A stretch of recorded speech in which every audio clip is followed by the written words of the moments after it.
Inicio a una serie de estudios acerca de los frutos del Espíritu y vamos a continuar por los siguientes 9 viernes estudiando cada uno de ellos. Son 9 frutos y el día de ahora vamos a tener una pequeña introducción acerca de esta serie que se estará estudiando, así que vamos a tener un panorama acerca de este tema y cómo es que cada creyente necesita y debe de cumplir con cada uno de ellos.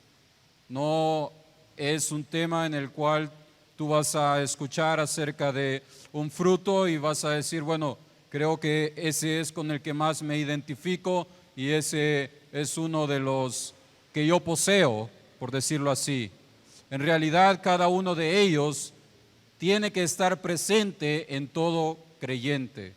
Si nosotros seguimos a Cristo Jesús, le hemos aceptado como nuestro único Salvador, nos declaramos como cristianos, como seguidores de Él, entonces cada uno de ellos tiene que estar presente en nosotros y todo esto es lo que debe de dar testimonio de quién es el que habita en cada uno de nosotros.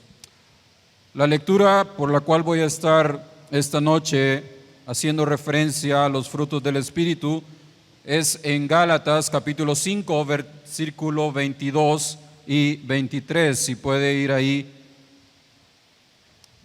para tener la lectura en este momento. Gálatas en el capítulo 5, versículo 22 y 23.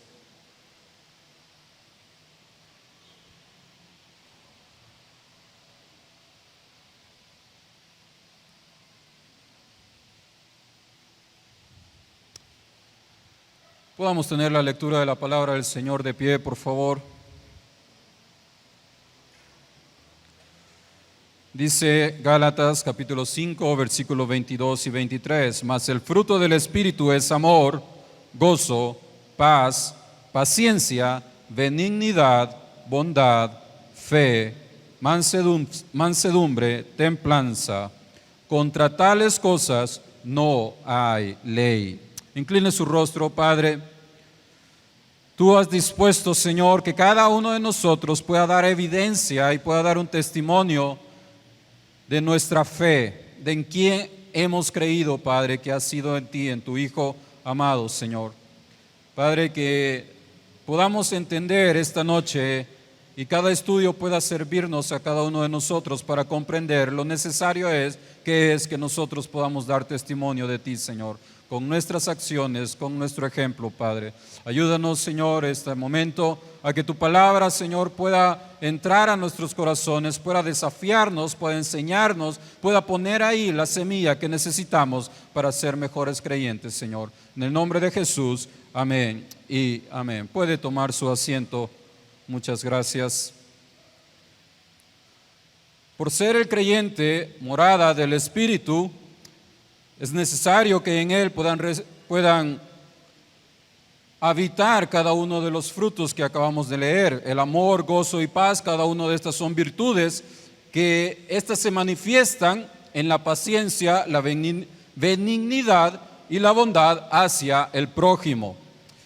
Y todo esto, la fidelidad, mansedumbre y templanza, es algo que debe de estar presente en nosotros para poder glorificar el nombre del Señor. Ahora bien, acabamos de leer en Gálatas una carta escrita por el apóstol Pablo a la iglesia en Galacia y queremos estudiar un poco del contexto histórico de cómo Pablo llegó hasta este punto, cómo es que él menciona acerca de los frutos del Espíritu. Esta es la referencia más clara que nosotros tenemos acerca de este tema, pero el hecho de que Pablo llegase hasta este punto nos va a dar una luz y nos va a poder ayudar a que podamos comprender la importancia que cada uno de estos frutos tiene en la vida del creyente. La iglesia en Galacia tenía un problema en este momento que Pablo les escribe esta carta y trataba acerca de la salvación. la iglesia en esta región, pues en un momento en el cual Pablo estuvo con ellos, pues él da testimonio de que era una iglesia que presentaba buenas características, tenía buena enseñanza. Pablo hace referencia en uno de los capítulos, capítulo 3, de que a él le habían recibido bien y él había tenido un buen tiempo cuando él estuvo en esta iglesia. Pero actualmente habían llegado noticias a Pablo de que la iglesia había comenzado a ir en una dirección incorrecta y que a la iglesia se le comenzaban a enseñar otras doctrinas que tenían que ver con la salvación, que la salvación tenía que ser por medio de guardar al pie de la letra la ley. El judaísmo, que era una religión en ese momento que venía, podemos decirlo, los que se componían por parte de la tribu de Judá, y que era un movimiento, una religión que se basaba en guardar al pie de la letra todo lo que tenía que ver con la ley, que nosotros la encontramos en el Antiguo Testamento, pero que ellos en ese momento la anteponían con respecto a toda acción que tenía que ver con la salvación por medio de la fe, que es lo que Jesús había dejado y había enseñado por medio de sus discípulos, y era algo que también el apóstol Pablo había recibido, que era necesario que nosotros practicáramos la fe, que no simplemente nuestras obras dieran testimonio de cómo nosotros reflejáramos la salvación, sino que en nosotros también tenía que habitar una fe, teníamos que tener acciones que dieran evidencia de que realmente en nosotros habitaba Cristo Jesús y que nosotros estábamos luchando y estábamos caminando por la salvación, que es por medio de la fe en Cristo Jesús. Y Pablo había enseñado esto a la iglesia, pero vinieron falsas enseñanzas, doctrinas en contra de todo eso. La iglesia en ese momento estaba pasando por eso.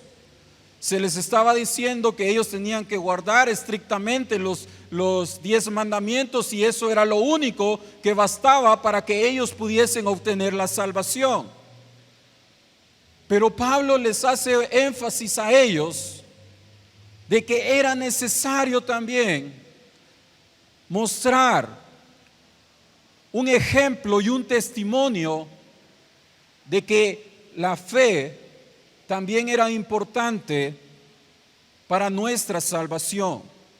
De decirle a la iglesia: tú estás queriendo guardar los 10 mandamientos, estás queriendo guardar toda la ley que fue entregada a Moisés en el monte Sinaí, te estás esforzando a tratar de cumplir cada uno de esos lineamientos al pie de la letra, pero tu testimonio no da evidencia de lo que tú estás queriendo hacer. Tú te estás esforzando, tú estás queriendo obtener la salvación por tus propios medios y por tu fuerza.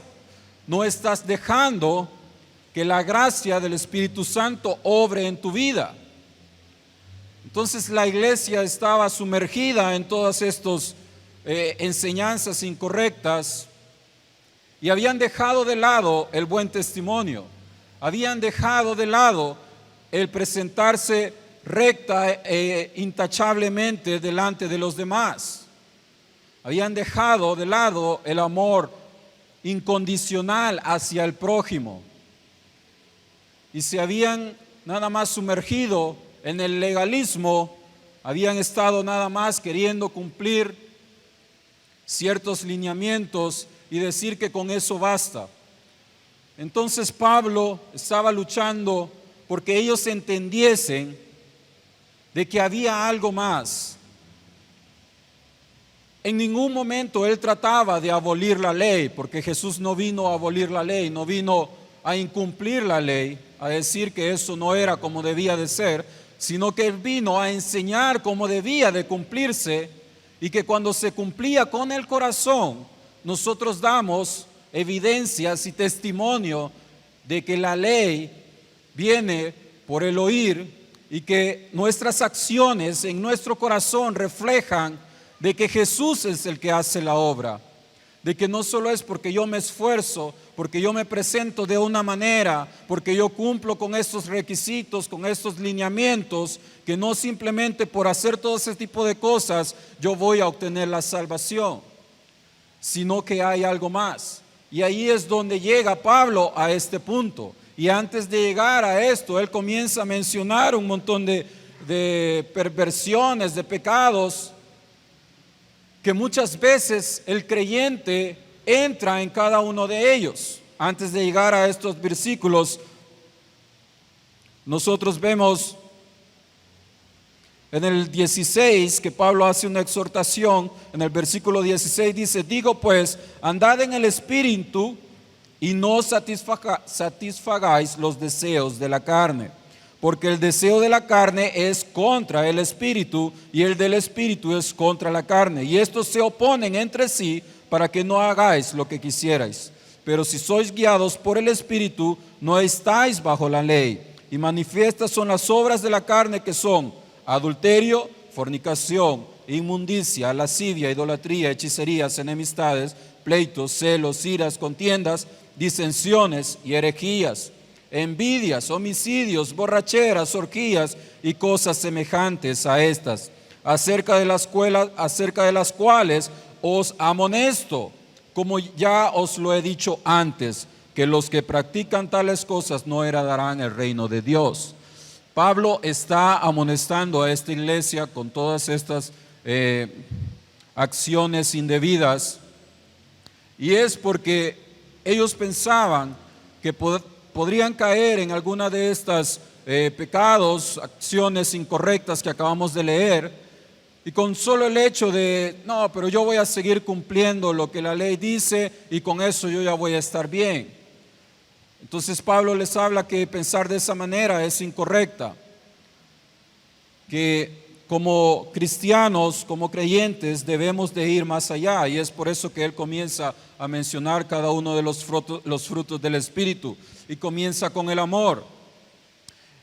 En este punto nosotros encontramos que el amor aquí se refiere a un amor incondicional, no un amor que va, por ejemplo, como el que tú tienes por un familiar, que ya por el simple hecho de ser tu familia, de ser tu sangre, pues tú vas y lo amas. Aquí el amor se refiere a un amor ágape, a un amor que va por elección de la voluntad y no al afecto emocional. Un amor que tú sabes que tienes que darlo. Un amor que a veces puede ser difícil, pero tú sabes que porque eres creyente, que porque tú eres un cristiano, que porque tú eres un seguidor de Cristo, tú sabes que tienes que amar, y eso tiene que estar presente en tu vida. Entonces no es opción el no amar, sino que es una necesidad y es un principio que debe de estar presente en cada momento de nuestras vidas. Y Pablo les hace la exhortación: tienen que amar en todo momento, y tienen que amar no simplemente, no es te estoy hablando de tus sentimientos o de afecto nada más, porque aquel me ama, yo lo voy a amar. Es todo lo contrario, tienes que reflejar amor a aquellos que no te aman, aquellos que pueden ser, digámoslo así, un enemigo en contra tuya, alguien que pueda hablar mal de ti, que pueda tener acciones que a ti te puedan molestar mucho. ¿Cómo tú como creyente tienes que presentarte ante este tipo de personas? Pues la respuesta es sencilla: tú tienes que amarles sobre todas las cosas. Y ese es el amor que Pablo está hablando acá. Primera de Juan, capítulo 3, versículos 16 y 17 dice: en esto conocemos el amor, en que Él puso su vida por nosotros, también nosotros debemos poner nuestras vidas por los hermanos. Pero el que tiene bienes de este mundo y ve a su hermano en necesidad y cierra su corazón contra él, ¿cómo puede morar el amor de Dios en él? La palabra es clara en este punto. Tenemos que seguir el ejemplo de Jesús. Eso es todo. Él lo dio todo, incluso su vida. Él se entregó por completo. y no se entregó por completo a aquellos que le amaban, sino todo lo contrario. Él se entregó por completo a los pecadores, a los impíos, a aquellos que le aborrecieron y le abofetearon, a aquellos que le dieron de latigazos y que lo crucificaran. Él ahí dijo: Padre, perdónalos porque no saben lo que hacen. Y esa es una de las grandes oraciones de amor que encontramos en la Biblia. Y así es como nosotros debemos de seguir adelante en nuestra vida cristiana. Luego nosotros encontramos el gozo. El gozo es una felicidad. Aquí Pablo quiere darle a entender que no es aquel gozo en el cual tú lo experimentas porque recibiste algo, porque fue un buen día, porque estás pasando un buen momento, porque te ha ido bien en tu vida. No es de ese gozo el que él habla. Es de un gozo que debe de permanecer en el creyente, no importando las circunstancias, no importando cómo tú estás pasando en ese momento. Tú debes de mantener un gozo porque sabes que eres creyente, que sabes que Cristo Jesús habita en tu corazón porque tú le has aceptado. Entonces no importa la situación, no importan las circunstancias, no importa nada más, solo importa que Cristo habita en mí y que Él es el gozo de mi salvación. Muy difícil puede ser la prueba y Jesús lo puede comprender muy bien por lo que tú puedes estar pasando. Y Él comprende perfectamente bien que tú puedes caer en la tristeza, que tú puedes sentirte desilusionado, que tú puedes sentirte, no sé, en alguna emoción adversa y muy difícil de sobrellevar, pero en nosotros nunca debemos de perder el gozo. El hecho de saber que aun cuando estoy en la prueba, que aun cuando estoy pasando por un valle, por un desierto, por algo muy difícil, Jesús está conmigo. Y en un momento en el cual yo menos lo puedo pensar, Él me va a sacar adelante. Él va a obrar a mi favor y Él me va a rescatar de la forma en la que Él cree que sea lo mejor para mi vida. Y ese es el gozo que debe de habitar en cada creyente. Juan capítulo 16, versículos 20 y 22 dice: en verdad os digo que lloraréis y os lamentaréis, pero el mundo se alegrará. Estaréis tristes, pero vuestra tristeza se convertirá en gozo. Él sabe, porque Él fue hombre, Él estuvo acá en la tierra y Él conoce por lo que cada uno de nosotros pueda experimentar. Jesús lloró, lo dice en la palabra. Jesús pasó por situaciones muy difíciles, al punto de sudar sangre, al punto de tener una gran angustia en su corazón.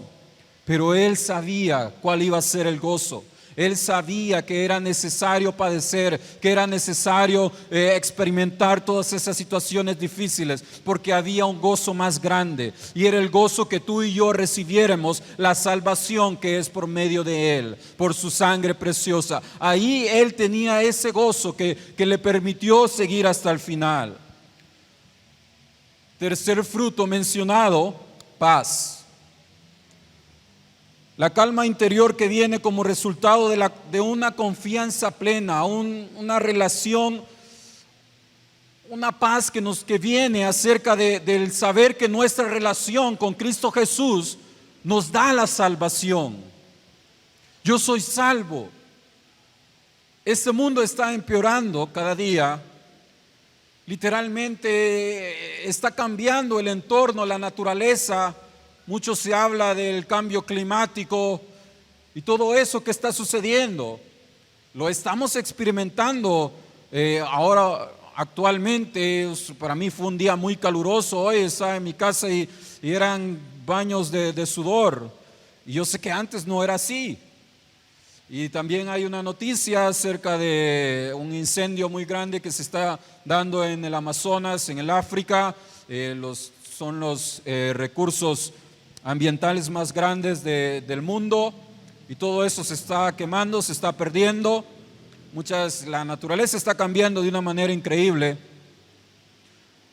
Y si nosotros ponemos a pensar en todas estas situaciones que están pasando, pues lo más lógico es que no tengamos paz en nuestro corazón, que nos sintamos preocupados y qué va a pasar el siguiente año, si en esta época está a tantos grados, cómo va a estar el siguiente año, qué es lo que va a suceder, si hoy se están quemando todos los bosques, qué es lo que nos va a quedar el día de mañana.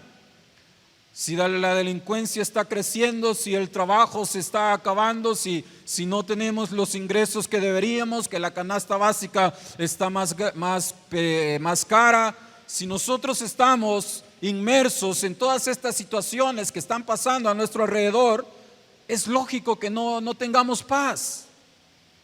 Pero si nosotros confiamos y descansamos en el hecho de que no interesa realmente lo que viene mañana con respecto a nuestro entorno, no estoy diciendo que por eso nosotros vivamos desenfrenadamente y siendo irresponsables con nuestro medio ambiente o con nuestras finanzas o con nuestro trabajo, debemos de ser responsables con todo eso.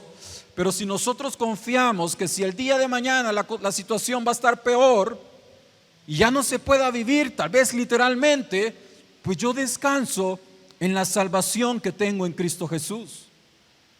La salvación que Él me ha regalado a mí, esa es la que me trae paz. Y esa es la que Pablo le está enseñando a la iglesia en Galacia en ese momento. Pueda que ustedes están pasando situaciones adversas, pero ustedes tienen que descansar y tienen que tener la paz de Cristo Jesús y la paz que la salvación en Él nos da. El hecho de que saber que las cosas pueden ir muy difíciles, pero al final, si yo soy un creyente, si yo soy alguien que se esfuerza por dar un testimonio cada día de en quién yo he creído, pues yo tengo la salvación. Yo voy con Cristo Jesús y eso es en lo que nosotros debemos descansar en todo momento con respecto a la paz. Filipenses en el capítulo 4, versículo 7 dice: y la paz de Dios, que sobrepasa todo entendimiento, guardará vuestros corazones y vuestras mentes en Cristo Jesús. Todo lo que yo les acabo de mencionar son cuestiones que pueden crecer y pueden desarrollarse en nuestra mente. El hecho de que, mira, el dinero no me alcanza, entonces si el día de mañana me va a alcanzar menos y todo va para arriba. Mira cuánto calor y lo peor es que se están quemando todas las cosas, entonces el siguiente año yo ya no voy a poder vivir en esta casa, ya no voy a poder vivir en este lugar. Todas esas son ideas que se están creando en nuestra mente si nosotros dejamos de lado el hecho de que debemos de descansar en Cristo Jesús, que Él es el que tiene el control de todas las cosas y que Él sabe en qué dirección lleva este mundo, esta tierra y tu vida personal. Ahí nosotros debemos de descansar. Hermanos amados, lo que yo pienso acerca de estos temas y por hablar de esta noticia, el Señor Jesús en cualquier momento puede enviar una lluvia torrencial sobre este lugar y Él tiene el poder para hacerlo. Es la naturaleza y Él domina la naturaleza. Él la creó, Él es el dueño de todo, Él fue que Él permitió que las cosas pasen.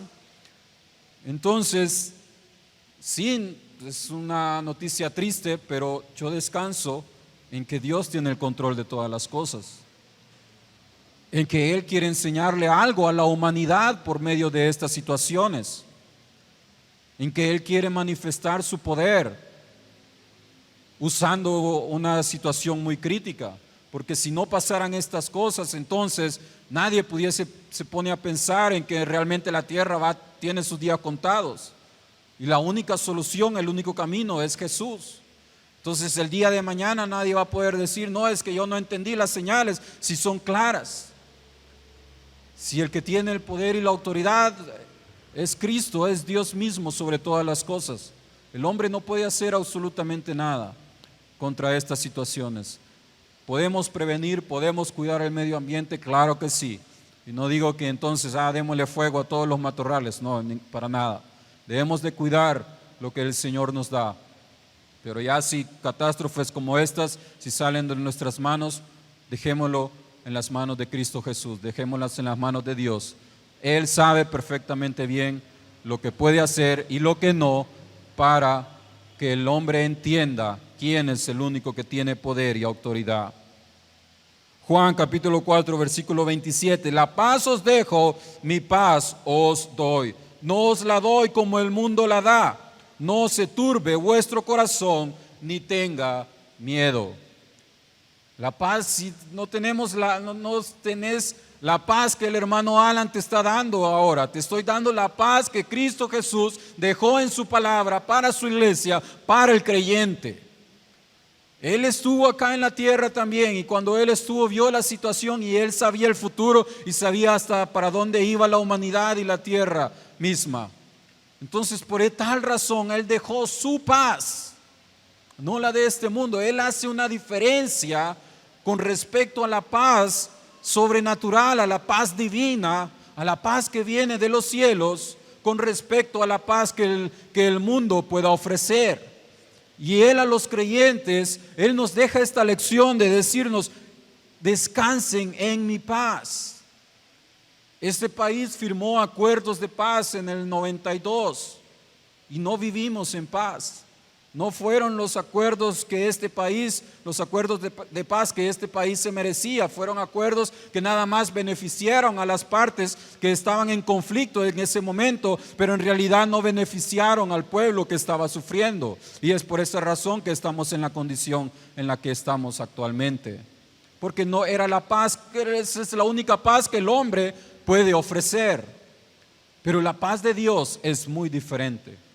La paz de Dios nos da descanso, nos da tranquilidad en nuestra mente, y es en la cual nosotros debemos de reflejar en todo momento. Tú debes de reflejar esa paz hacia los demás. Tú puedes ver a aquellos que están turbados, aquellos que se encuentran afligidos, que no hayan una solución. Entonces en ese momento tú pones en práctica la paz que tú has recibido por medio de Jesús, de decirles: hay esperanza, hay un camino, hay una salvación, hay una forma de que tú salgas de esa aflicción, de esos momentos turbulentos. Yo te la puedo demostrar, yo te la puedo ofrecer, porque yo tengo esa paz. Y es como cada creyente debe de actuar en todo momento, ofreciendo cada uno de los frutos del Espíritu. Por eso les digo que cada uno de ellos tiene que estar presente en cada creyente. Porque ¿cómo tú puedes venir y amar a tu prójimo y no estar en paz? Y vivir preocupado de todas las cosas que pasan. ¿Cómo tú puedes tener paz en tu corazón pero no reflejar el gozo del Señor? Cada uno de ellos tiene que ser una sola unión en tu vida. Cada uno de ellos debe de complementar tu vida como creyente, como cristiano. Cuarto, paciencia. ¿Cuántos necesitamos paciencia? ¿Solo yo? Dame paciencia, Señor. La paciencia es una capacidad que a nosotros nos ayuda a soportar toda situación adversa en nuestra contra. El día de ahora, muy temprano, ayer olvidé comprar pañales, entonces era el primero en el supermercado ahora esperando que abrieran, y no dormí bien porque mi esposa no estaba feliz porque olvidé ir a comprar los pañales. Así toca. Mi esposa, gracias a Dios, tiene mucha paciencia. Pero entro al supermercado directamente a los pañales. Para mí era una cosa de entrar y salir. No iba 10 minutos a lo máximo. Entro, agarro los pañales, llego a la caja. Pañales costaban como $7. Y me dice la cajera: son $30. ¿Qué le pasa? Cuando no vale $30, pero eso marca la máquina. Pero yo no voy a pagar eso. Y mire, usted sabe que esto no vale $30. Y ahí, hermanos, comenzó una historia de 30 minutos. Un código, alguien puso una calcamonía equivocada, llamaban a fulano, a sutano, Y yo con el tiempo contado, con mi hijo esperando pañales, mi esposa llamando, santo. Pero ¿qué podía hacer? Tenía que dar testimonio ahí. No iba a ponerme a pelear con todo supermercado y de repente quien quita y ahí esté la cajera aquí invitada este día y diciendo, mira, el que está predicando no tuvo paciencia hoy. Esas cosas pueden pasar. Y ahí es donde necesitamos la paciencia. De decir, soy creyente, tengo un testimonio que cuidar, Cristo Jesús habita en mi corazón, esta situación me está complicando literalmente mi vida, ahorita me está causando un atraso, X razones, yo no tengo la culpa de lo que está pasando, no merezco estar pasando por esto, mi hijo y mi esposa no merecen tampoco, pero ¿quién soy yo? Soy un creyente, soy alguien que tiene amor, soy alguien que tiene gozo, soy alguien que tiene paz y que tiene paciencia. Así que es algo que debe de estar en nosotros como creyentes. Efesios 4, capítulo 4, versículo 2 dice, con toda humildad y mansedumbre, con paciencia, soportándoos unos a otros en amor. Con paciencia podemos soportarnos los unos a los otros, que es muy importante también. Benignidad, el quinto. Benignidad es un interés sincero en los demás. En el momento que nosotros reflejamos la benignidad, es cuando nosotros tratamos a nuestro prójimo, a los demás, como queremos que se nos trate a nosotros mismos. En ese momento nosotros estamos reflejando este fruto que es llamado benignidad. Somos benignos hacia nuestros semejantes. Mateo capítulo 19, versículo 13 y 14 dice, entonces le trajeron algunos niños para que pusiera las manos sobre ellos y orara. Y los discípulos los reprendieron. Pero Jesús dijo, dejad a los niños y no se lo impidáis que vengan a mí, porque de los que son como estos es el reino de los cielos. Esto es un ejemplo de aquellos que no estaban tratando con benignidad y aquel, nuestro mejor ejemplo en todo esto, Cristo Jesús, Él nos enseña cómo nosotros debemos de tratar con benignidad a nuestros semejantes y mucho más a los pequeños, tanto a los niños como a los que son nuevos convertidos. Debemos de amarles, debemos de recibirles y de buscar su beneficio en todo momento. Y solo así nosotros estaremos demostrando lo que es la benignidad. Bondad. Número 6.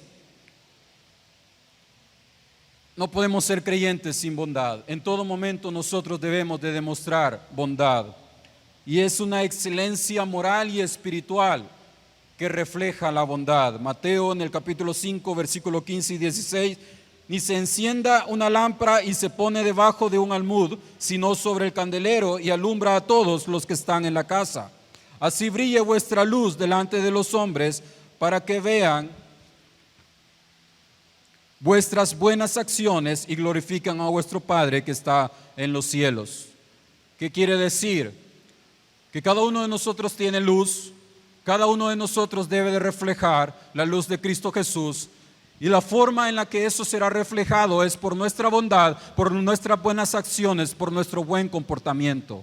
Que nuestro testimonio a nuestro alrededor pueda decir, qué persona tan bondadosa, qué vecino tan educado, qué persona más dadivosa, qué buen carácter, qué buen testimonio, buen ejemplo en la que esta persona, este creyente demuestra hacia los demás. Que eso debe de reflejar, debemos de reflejar cada uno de nosotros, y eso es lo que se debe de decir cuando alguien se refiere a nosotros en particular, y que no se diga, no hombre, mejor ni me lo menciones.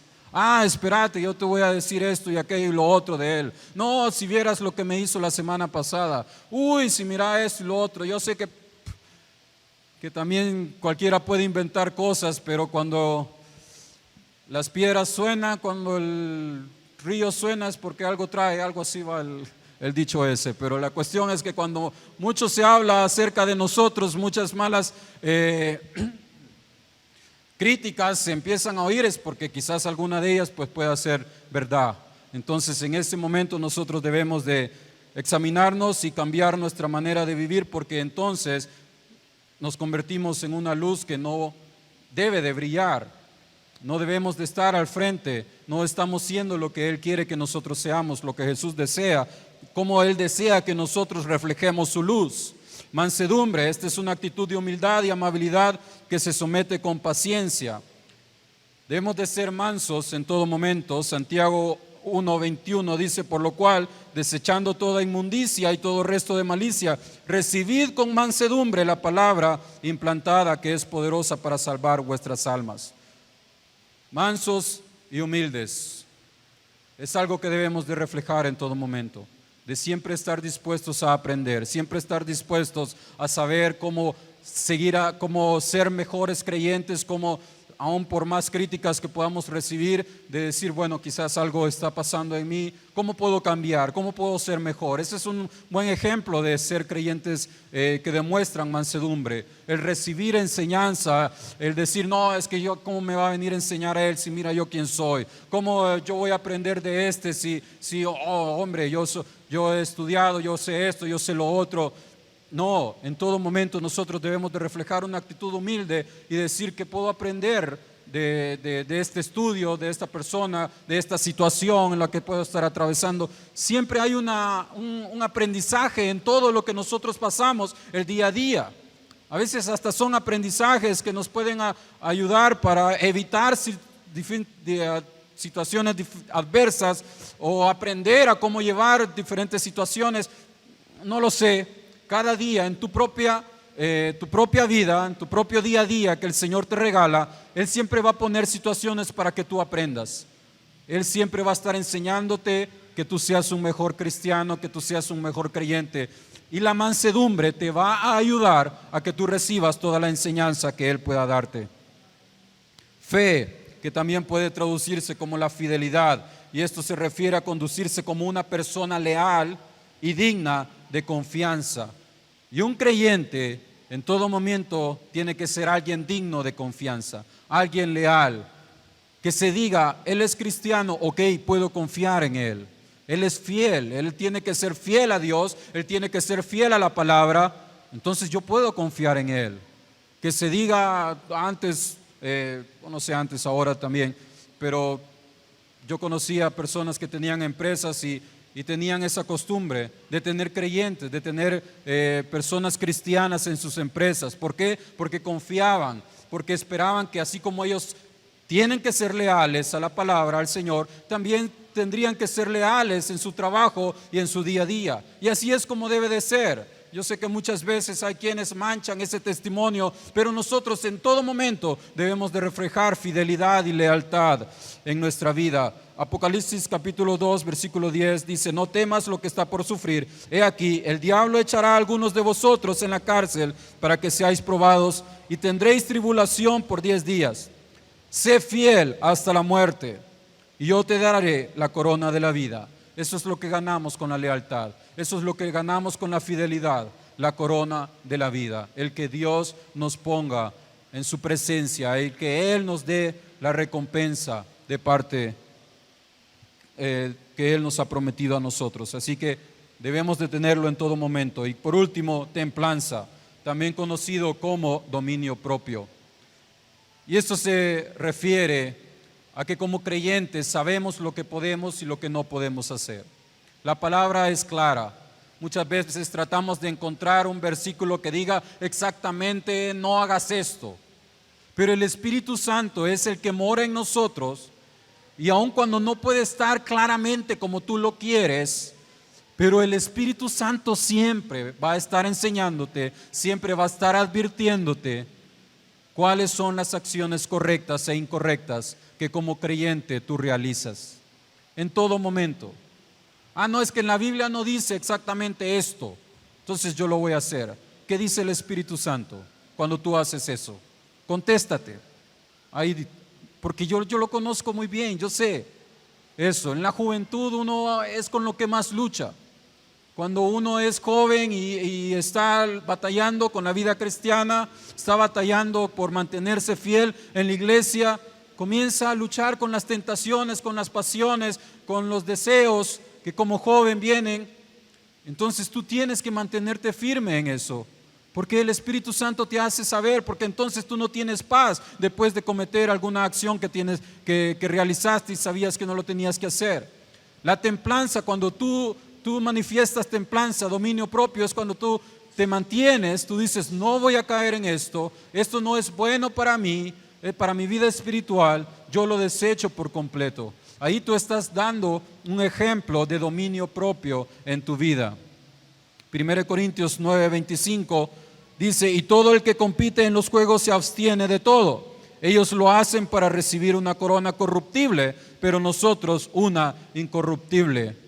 Esto es un ejemplo con respecto a aquellos que se entrenan, que tratan de abstenerse, a los deportistas, personas profesionales en este ramo, pues ellos tratan de abstenerse de muchas cosas, de llevar una dieta muy rigurosa, de llevar un entrenamiento muy riguroso, de que si tú le dices, ten esta porción de pizza, ellos van a decir, no, eso va a afectar a mi entrenamiento, a lo que yo quiero lograr, entonces lo voy a desechar. Y ellos hacen eso por obtener un reconocimiento en esta tierra, un primer lugar en una competencia. Entonces ahora nosotros, ¿por qué vamos a actuar de esa manera? Para obtener la recompensa que viene de parte de Dios, la corona de la vida, una corona incorruptible. Por esa razón yo voy a decir, momento, eso no es bueno para mi vida. Yo desecho estas acciones, yo desecho estas actividades que en nada me benefician. Yo la desecho todo eso. ¿Por qué? Porque yo quiero llegar a la meta en Cristo Jesús y recibir la corona que Él me ha prometido. Por esa razón es necesario que nosotros en todo momento practiquemos el dominio propio y seamos creyentes que puedan decir, yo tengo templanza, yo tengo cada uno de los frutos del Espíritu, porque ¿quién es el que habita en mí? Es el Espíritu, y Él es el que me ayuda a cambiar y me ayuda a que cada una de estas características puedan ser una realidad en mi vida. Yo he ido simplemente dando un panorama de cada uno de ellos. Cada viernes se va a estar estudiando más a fondo cada uno de estos frutos. Y hermanos, hermanas, jóvenes, jovencitas, dispongamos nuestro corazón para que cada uno de ellos esté presentes en nuestra vida en cada momento. Quiero que usted pueda estar de pie y vamos a tener la última lectura para terminar en este momento. Dice Mateo capítulo 7, versículo 16 al 20. Por sus frutos los conoceréis. ¿Acaso se recogen uvas de los espinos o higos de los abrojos? Así, todo árbol bueno da fruto bueno, pero el árbol malo da fruto malo. Un árbol bueno no puede producir frutos malos, ni un árbol malo puede producir frutos buenos. Todo árbol que no da buen fruto es cortado y echado al fuego. Así que por sus frutos los conoceréis. La Biblia es clara. ¿Cuáles frutos, hermano? Ahí los tiene, cada uno de ellos. Tus frutos son los que a ti te hacen ver, los que los demás pueden ver quién tú eres. Los que Dios también puede ver cómo tú eres, qué tipo de creyente tú eres. Preocupémonos, esforcémonos por saber cuáles son los frutos que yo estoy dando. Ya los conocimos a cada uno de ellos. Examinémonos nuestra vida, porque no es un juego el decir, no, yo soy amargado, yo no necesito gozo, pero voy a la iglesia cada domingo, doy mis diezmos, pero no me gusta amar a mi prójimo, ¿y para qué voy a hacer eso? No, mira, yo uso corbata y uso la Biblia más grande, con eso me basta, pero no tengo dominio propio, ¿y para qué? Eso no sirve de nada. De esa manera la iglesia en Galacia actuaba. No daban buenos frutos y simplemente querían cumplir requisitos, cumplir con las con lo que la ley decía nada más. Pero Jesús va más allá. Él vino a enseñarnos cómo se tiene que cumplir al pie de la letra. Y cuando tú cumples cada uno de estos frutos, cuando tú das evidencia de cada uno de ellos, tú estás cumpliendo la ley al pie de la letra y la estás cumpliendo como Cristo Jesús quiere que la cumplas, con integridad. Cristo quiere creyentes íntegros en todo y que den el fruto esperado, porque al final también dice: si tú no das ninguno de estos frutos, entonces serás echado en el lago de fuego. Padre buen Dios, esta noche